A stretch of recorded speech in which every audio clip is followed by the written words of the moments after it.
Assalamualaikum warahmatullahi wabarakatuh.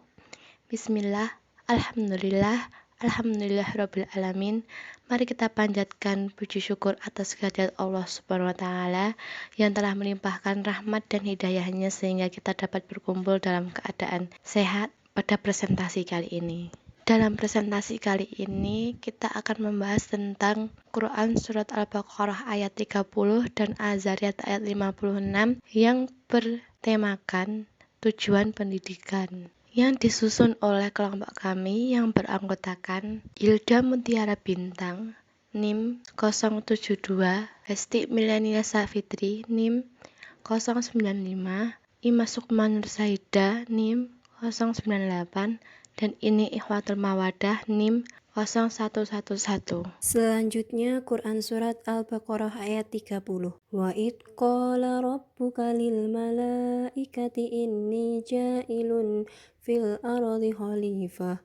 Qalu ataj'alu fiha man yufsidu fiha wa yasfiku dima wa nahnu nusabbihu bihamdika wa nuqaddisu lak. Qala inni a'lamu ma la ta'lamun. Yang artinya, ingatlah ketika Tuhanmu berfirman kepada para malaikat, sesungguhnya aku hendak menjadikan seorang khalifah di muka bumi. Mereka berkata, mengapa engkau hendak menjadikan khalifah di bumi itu orang yang akan membuat kerusakan padanya dan menumpahkan darah?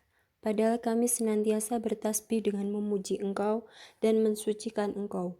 Tuhan berfirman, sesungguhnya aku mengetahui apa yang tidak kamu ketahui.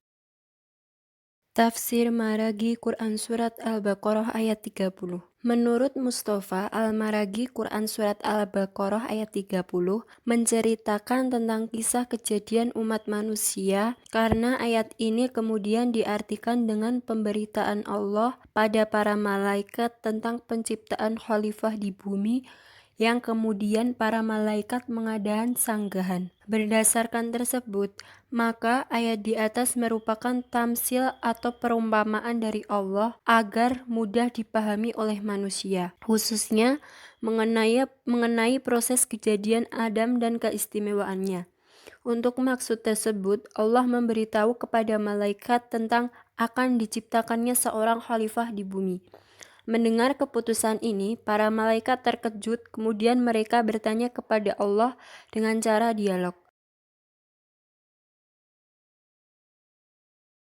Ini dimisalkan jika mereka berbicara sebagaimana manusia atau diungkapkan dalam bentuk sikap yang menyatakan perasaan malaikat terhadap Allah. Al-Maragi menambahkan, dalam ayat di atas memberitahu gambaran bahwa Allah telah melebihkan manusia dari makhluk yang lain, karena dalam diri manusia telah disediakan alat yang dengannya manusia bisa meraih kematangan secara sempurna di bidang ilmu pengetahuan. Lebih jauh jangkauannya dibanding makhluk lain termasuk malaikat. Berdasarkan inilah manusia lebih diutamakan menjadi khalifah di bumi dibanding malaikat. Kemudian, tafsir Al-Misbah. Kelompok ayat ini dimulai dengan penyampaian keputusan Allah kepada para malaikat tentang rencananya menciptakan manusia di bumi. Penyampaian kepada mereka penting, karena malaikat akan dibebani dengan tugas menyangkut manusia.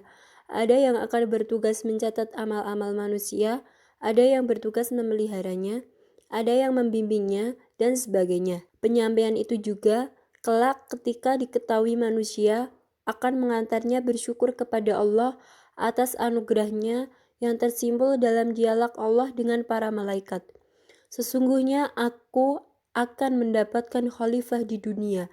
Demikian penyampaian Allah Subhanahu wa Ta'ala, juga menyucikan, yakni membersihkan diri kami sesuai kemampuan yang engkau anugerahkan kepada kami, dan itu kami lakukan demi untukmu. Mendengar pertanyaan mereka, Allah menjawab singkat tanpa membenarkan atau menyalahkan, karena memang akan ada di antaranya yang diciptakannya itu yang berbuat seperti yang diduga malaikat. Allah menjawab singkat, sesungguhnya aku mengetahui apa yang tidak kamu ketahui. Perlu dicatat bahwa kata khalifah pada mulanya berarti yang menggantikan atau yang datang sesudah siapa yang datang sebelumnya. Atas dasar ini, ada yang memahami kata khalifah di sini dalam arti menggantikan Allah dalam menegakkan kehendaknya dan menerapkan ketetapannya, tetapi bukan karena Allah tidak mampu atau menjadikan manusia berkedudukan sebagai Tuhan, namun karena Allah bermaksud menguji manusia dan memberikan penghormatannya. Bismillahirrahmanirrahim. Selanjutnya Quran Surat Adz-Dzariyat ayat 56. Wa ma khalaqatul jinna wal insa illa liya'budun. Yang artinya, aku tidak menciptakan jin dan manusia, melainkan agar mereka beribadah kepadaku. Selanjutnya, tafsir Maragi Quran Surat Adz-Dzariyat ayat 56. Maksud ayat tersebut adalah Allah menciptakan manusia dengan tujuan untuk menyuruh mereka beribadah kepadanya, bukan karena Allah butuh pada mereka. Kehadiran manusia ke bumi melalui proses kelahiran, sedangkan kematian sebagai pertanda habisnya kesempatan hidup di dunia dan selanjutnya kembali kepada Allah untuk mempertanggungjawabkan perbuatan semasa hidup di dunia. Ayat ini juga sangat mengabarkan kepada kita bahwa tujuan penciptaan jin dan manusia tidak lain hanyalah untuk mengabdi kepada Allah. Dengan gerak langkah hidup manusia, haruslah senantiasa diniatkan untuk mengabdi kepada Allah. Tujuan pendidikan utama dalam Islam menurut Al-Quran adalah agar terbentuk insan-insan yang sadar akan tugas utamanya di dunia ini sesuai dengan asal mula penciptaannya, yaitu sebagai abid.